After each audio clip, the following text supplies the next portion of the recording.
পরবর্তী পর্ব দেখতে অবশ্যই সাবস্ক্রাইব করতে ভুলবেন না। ৮ম পর্ব, ভাঙার শুরু, অশান্তির আগমন।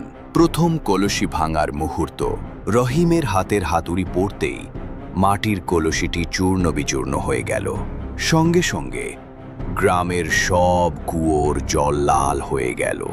গবাদি পশুরা রক্তাক্ত চোখে ছটফট করতে লাগলো। বটগাছের গুড়ি থেকে রক্তের ফোঁটা ঝরতে শুরু করলো।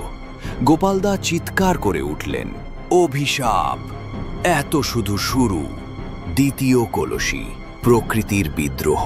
তৃতীয় কলসি, আত্মাদের আবির্ভাব। পরের কলসি ভাঙা মাত্র আম গাছগুলো থেকে রক্তের মতো রস ঝরল।